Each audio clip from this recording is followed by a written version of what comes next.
여러분 빚 9,300만 원 정도가 4월 14일 날 개인회생 신청서를 접수하고 9월 17일 개시 결정 한 5개월 남짓한 빠른 시간 안에 9,300만 원의 빚이 2,800만 원으로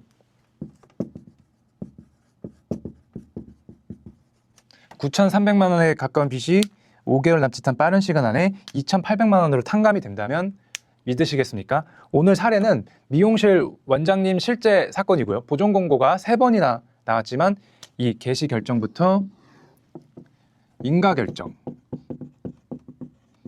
이제 개인회생 절차의 끝이라고 보시면 됩니다. 인가 결정까지 깔끔하게 마무리된 사건입니다. 오늘 영상에서는 여러분들이 딱 3가지만 주의 깊게 봐주시면 되는데, 첫 번째는 자영업자 개인회생은 소득 정리가 중요합니다. 두 번째, 도산 절차, 특히 보존 공고 단계에서는 저 탕감면 혼자 하는 게 아니라 신청이 이제 의뢰인분이죠. 신청인분과 함께 사용처 소명을 같이 해야 됩니다. 대출금을 받아서 사용처, 현금 서비스 사용처, 카드 대금 사용처 등 이걸 같이 정리를 하고요. 그리고 세 번째, 보존 공고가 이렇게 3번 이상 나왔다고 여러분들의 개인회생 사건이 망하거나 잘못된 사건이 절대 아니니까 오늘 영상을 끝까지 잘 봐주셨으면 감사하겠습니다. 원장님은 이제 코로나 시기 때 이때 거리두기 하고 이제 막 사람들이 길거리 안 다니니까 매출이 이제 급감을 하셨고, 그때 생긴 채무를 이제 돌려막기로 계속 버티시다가 한계가 와서 오신 분입니다. 미용실은 이제 우리가 주변에 봐도 경쟁업체도 너무 많고 매출은 흔들리는데 이제 뭐 이런 거 있지 않습니까? 임대료, 그리고 미용실 가면 인턴분들 있죠. 뭐 직원분들 이제 인건비도 줘야 되고, 근데 미용실은 막 샴푸, 뭐 약품, 뭐 그런 거 고정 비용이 있지 않습니까? 샴푸, 약품, 뭐 파마할 때 뭐 세팅기 뭐 그런 거 많잖아요. 그런 이제 고정 비용은 절대 줄일 수가 없잖아요. 그래서 이 구조가 무너지면서 빚이 순식간에 커진 케이스입니다. 이제 우리 미용실 원장님 같이 자영업자 분들 개인회생은 이제 일반적인 급여 소득자분들보다 폼이 좀 더 들어갑니다. 이제 급여 소득자는 급여 명세서로 소득 정리가 이제 끝나잖아요. 더 이상 뭐 법원에서 태클 걸 게 없잖아요. 급여 명세서에 딱 나와 있으니까. 근데 자영업자 분들의 경우에는 최근 1년 이 수입, 지출을 아주 정확하게 자료로 증명을 해줘야 됩니다. 이 원장님 미용실이니까 미용실 기준으로 보면 수입은 이제 요즘 뭐 대부분 카드지만 가끔 현금 있죠. 현금 매출, 카드 매출, 그다음에 이게 수입입니다. 현금 매출, 카드 매출. 그리고 마이너스죠. 지출은 아까 말씀드린 임대료, 인건비, 뭐 파마야, 공과금, 뭐 식대도 있을 것 같고 아무래도 지출이 더 많아 보이지만, 그래서 이거를 이제 말로만 하면 되는 게 아니고 여러분들 뭐 장부가 있잖아요. 우리 예약했던 거 그 확인하는 곳에서 컴퓨터로 하지만 그래도 장부, 현금 매출 장부, 카드 매출은 이제 우리 계산할 때 포스기 있죠. 포스 그 거래 내역서, 그다음에 뭐 부가세, 가세 표준 부가세, 가세 표준 증명도 이런 걸로 이제 증명, 우리가 말로만 소득이 뭐 300이다, 500이다 그렇게 끝나는 게 아니라 이런 객관적으로 누가 봐도 초등학생이 봐도 증명이 되는 내 소득이 이 정도다 증명이 돼야 그 자료에 맞춰야 법원이 이제 소득으로 인정을 해줍니다. 그래서 이제 자영업자분들이 오시면 저희 사무실에 오시면 이 탕감면이 이거 주세요 이렇게 저희가 형식화된 파일이 있거든요. 그러니까 이거 뭐 정리하는데 벌써 또 머리 아프잖아요. 근데 그걸 걱정하실 필요는 없어요. 그래서 일단은 상담 받으러 오시면 저희가 이 쉽게 거의 뭐 구몬 학습지나 뭐 그 뭐죠 빨간패처럼 이제 카테고리화 돼 있기 때문에 그건 걱정 안 하셔도 됩니다. 그래서 이 증명 자료에 딱 수입과 지출이 맞아야 법원이 여러분들의 자영업자 소득을 인정을 해준다. 이것만 기억해 주시면 될 것 같습니다. 자, 이제 우리 미용실 원장님 진행 일정 말씀드릴게요. 2025년 4월 14일에 신청서 접수했고요.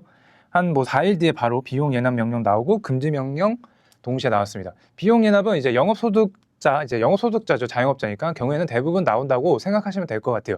이게 뭐냐면 외부 회생이용 비용입니다. 이제 한 15만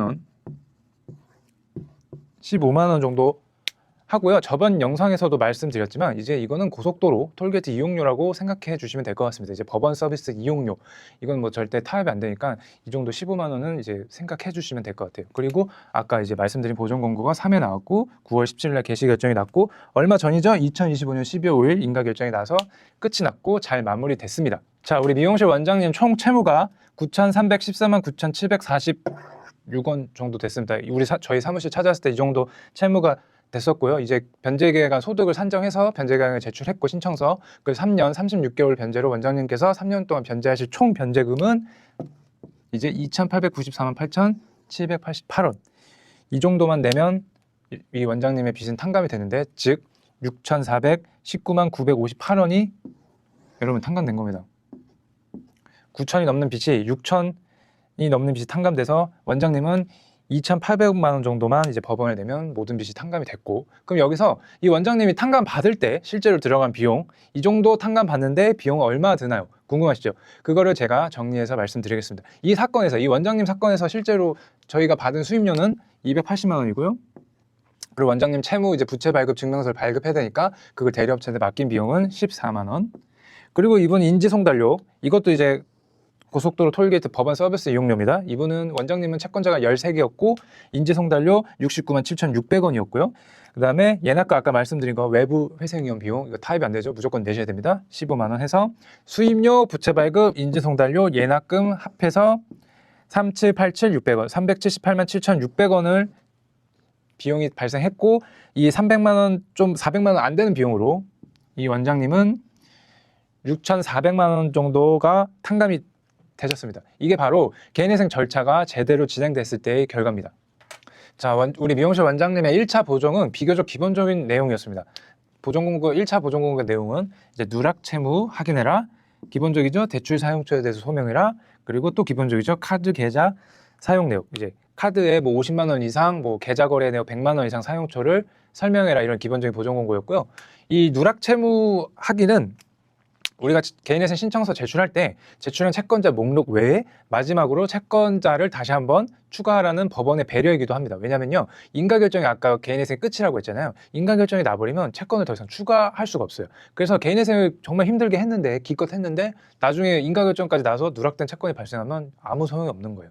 그래서 이게 왜 중요하냐면, 우리가 이제 자영업자분들, 우리가 코로나 시기 때 정부에서 소상공인 이제 지능공단 이런 거를 이제 여러분들이 은행을 통해서 그냥 대출을 받으셔가지고, 이 소상공인 시장 진흥공단이 채권자로 있는지 모르고 뭐 하나은행, 뭐 국민은행 이런 게 채권자인지 알고 이거를 이제 누락을 많이 하시거든요. 근데 저희 사무실에서는 다 찾아드리긴 한데, 이게 누락되면 정말 안 되기 때문에 이거는 어떻게 보면 법원의 배려라고 생각하시고, 이 보정공고가 나왔으면 정말 감사한 마음으로 다시 한번 우리가 누락 채무를 한번 확인하고요. 그래서 반드시 누락된 채권 유무를 반드시 확인해야 됩니다. 그리고 꼭 짚고 가야 할 부분이, 여기서 이 개인회생은 저 같은 서류 담당자 탕감맨이 혼자 하는 게 아닙니다. 이게 무슨 말이냐면요, 의뢰인 이제 신청인께서도 같이 해야 됩니다. 신청인 분께서도 이 대출 사용처나 카드 계좌 사용 내역에 대해서 이 사용처에 대해서 초안을 잡아주시면 제가 법원이 좋게 정리하고 보완을 합니다. 저는 예를 들어 그 네팔의 히말라야 등산에서 짐을 들어주고 길을 안내해 드리는 가이드의 역할이지, 신청인 대신 산을 올라갈 수는 없습니다. 신청인과 함께 올라가는 역할이죠. 이 협업이 안 되면 회생은 정말 힘들어집니다. 그래서 신청인과 저와 함께 협업을 해야 빨리 끝나는 구조다, 이렇게 생각해 주시면 될 것 같아요. 뭐 여러분들이 이제 지하철 타시거나 뭐 네이버 광고 팝업 보면 법무법인 광고 중에 뭐 공인인증서만 주면 다 해드립니다, 이런 거 정말 많잖아요. 그런 곳은 막상 가보시면 수임료가, 개인회생인데 수임료가 뭐 1,500, 1,100만 원 진짜 이래요. 그래서 엄청 비싸고, 막상 자기들 편한 대로 일 처리하기 때문에 어떤 게 의뢰인분들한테 불리하고 어떤 게 유리한지 말도 안 해줘요. 뭐 변호사 연결해달라 그러면 막 화내고 연결도 안 해줍니다. 그래서 그 신청인분들과 저 같은 서류 탕감맨 이런 협업이 중요하니까 정말 그거를 잊지 말아주시고요. 이래서 1차 보정 공고는 이렇게 누락 채무 확인, 대출 사용처, 카드 계좌 사용 내역, 기본적인 보정들이니까 미용실 원장님이랑 저랑 잘 협업해서 1차 보정서를 제출했습니다. 그런데 2차, 3차 보정이 남았죠? 2차 보정에서는 뜬금없이 출입국 사실 증명, 그리고 코인 잔액, 월세 미납 여부 꽤 까다롭게 나왔습니다. 여기서 중요한 포인트는 여기입니다. 우리가 회생법원에서 보정공고로 우리가 다툴 때 받아줄 건 받아주고 터무니없는 보정에 대해서 우리가 권리를 끝까지 지킨다. 제가 저번 영상에서 계속 말씀드렸죠. 받아줄 건 받아주고 무슨 부분이냐면, 이제 코인 잔액, 이거는 회생위원회 말이 맞습니다. 코인 잔액은 코인 잔액처럼 우리가 법원이랑 싸워도 못 이기는 거는 바로 반영하는 겁니다. 이제 우리가 시간이랑 이제 경비 그런 거 다 생각해야 되지 않습니까? 이런 거 싸워도 못 이기는 걸 괜히 막 마음에 안 든다고 이렇게 다퉈봤자 손해는 우리니까 이런 거는 회생위원회 말을 듣고 반영하는 게 맞습니다. 그런데 만약에 뭐 변제 구조 자체를 흔드는, 예를 들어 변제 기간 무턱대고 뭐 60개월, 그리고 변제율을 뭐 80% 무조건 이렇게 하는 재판부들이 간혹 있거든요. 이렇게 근거 없는 보존 공고에는 법적 근거로 방어를 합니다. 그리고 3차 보존 공고에서는 코인 시세가 우리가 2차 보존 공고 냈을 때 이게 코인 잔액이 한 407원 정도밖에 안 됐거든요. 그래서 407원 반영하고 냈어요. 근데 또 3차 보존 공고에서는 이 2차 보존 공고보다 3차 보존 공고가 한 달 정도 지났거든요. 이 한 달 정도 지났을 때 시세가 비싸다. 470원이 아니고 더 비싸다. 이것까지 반영하라고 하는데 정말 치사하죠. 회생위원이 좀 대단하죠. 깜깜하고 일 잘하죠. 치사해도 회생위원이 법적 근거에 맞게 잘 말을 했기 때문에 그래서 바로 반영하고 끝냈습니다. 그래서 신청서 접수하고 거의 뭐 대략 5개월 남짓한 빠른 시간 안에 개시 결정이 났고요. 전체적으로 보면 신청서 접수하고 8개월 남짓 좀 안 돼서 인가 결정이 돼서 이 미용실 원장님의 사건은 잘 끝났습니다. 그래서 마무리하겠습니다. 정리하겠습니다. 보존 공고가 3번이 나왔다고 잘못된 사건이 절대 아닙니다. 여러분 우리가 꿀을 좀 먹으려면 벌에도 쏘이고 하는 게 인생 아니겠습니까? 그리고 또 개인회생 또는 개인 파산까지는 신청인분과 실무자 저 같은 탕감맨이 협업이 핵심입니다. 협업이 안 되면 정말 아무것도 안 됩니다. 그래서 차분하게 하나씩 원스텝 정리하면 결국 그 감당할 수 없는, 여러분들 정말 힘들게 했던 감당할 수 없는 채무가 정말 믿을 수 없을 정도 탕감이 됩니다. 탕감맨도 당연히 최선을 다하겠습니다. 대신 여러분들께서도 제가 요청하는 자료에 자료 준비, 소명, 협업 이 부분은 꼭 같이 해주셔야 됩니다. 그렇게 가면 보존 공고가 아무리 많아도 결국 여러분들을 괴롭히는 그 많은 채무를 탕감받을 수 있습니다. 앞으로 다가오는 2026년에는요. 빚에서 채무에서 홀가분해진 여러분들의 인생이 마중 나와서 여러분들을 반겨줄 것입니다. 탕감맨도 여러분들 빚이 탕감될 때까지 함께하고 최선을 다하고 노력하겠습니다. 감사합니다.